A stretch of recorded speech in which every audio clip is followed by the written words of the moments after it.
Long ago, in the land of Israel, there was a young shepherd boy named David. He lived in the little town of Bethlehem with his father Jesse and his many older brothers. David was the youngest in the family. While his brothers were strong soldiers and workers, David spent most of his days out in the field caring for sheep.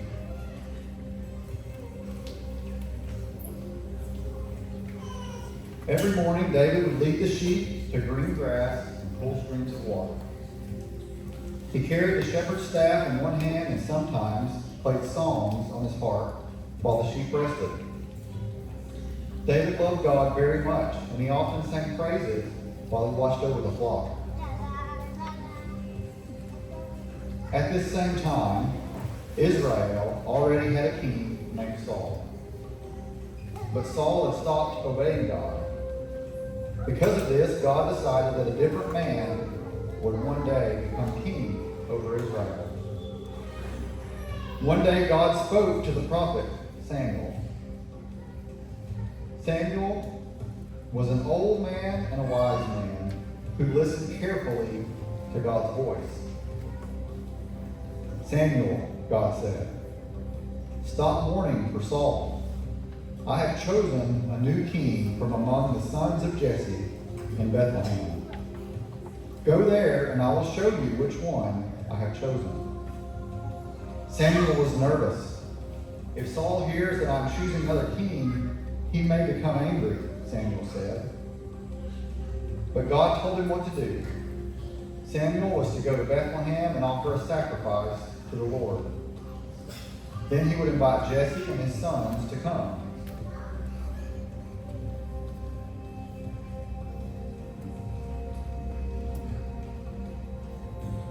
So Samuel traveled down the dusty roads toward Bethlehem. As he entered the town, the leaders of Bethlehem became worried. They knew Samuel was a prophet, and they wondered if something was wrong. Do you come in peace? They asked nervously. Yes, Samuel answered kindly.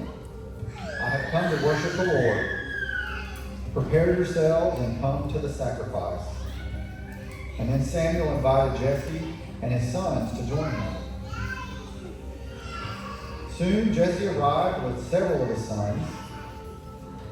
Samuel looked at the first son, Eliab.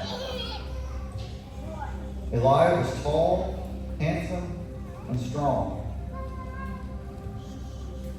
Samuel thought to himself, surely this must be the one God has chosen. But God quietly spoke to Samuel's heart. Do not look at his appearance or his height, God said. I have not chosen him. People look at the outside, but the Lord looks at the heart. Samuel was surprised. Eliab certainly looked like someone who could be king.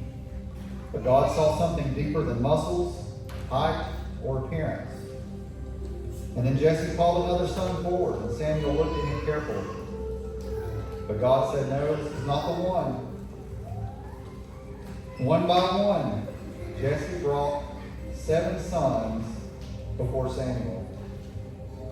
Some were tall. Some looked brave. Some seemed wise and very important. But each time, God said no.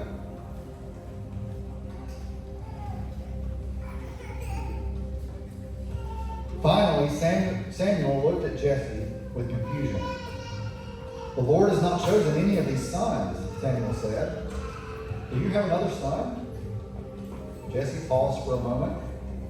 Well, he said slowly, there is still the youngest, but he is out in the fields watching the sheep. Samuel smiled. Send for him. We will not sit down until he arrives to eat. So someone hurried out into the countryside to find David. Out in the fields, David was probably tending his sheep just like any other day. Maybe he was singing to God or protecting the flock from danger. Suddenly someone came running with an important message. David, Samuel, the prophet, is here. He wants to see you right away. David must have been shocked. Why would the great prophet Samuel want to see a shepherd boy? David quickly left the sheep and he hurried towards town.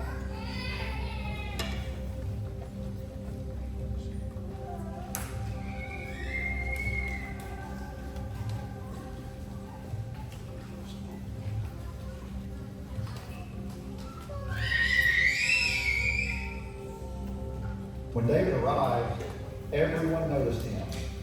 The Bible says he had bright eyes and a healthy appearance, but he still looked like an ordinary young shepherd. Then God spoke to Samuel, "Rise and anoint him. This is the one." Samuel's eyes widened in surprise. This young shepherd boy? The youngest son? The one no one had even thought to invite at first? But Samuel trusted God.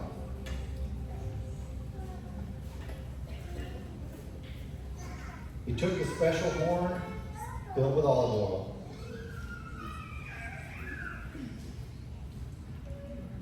And he poured it gently over David's head in front of his brothers and his family.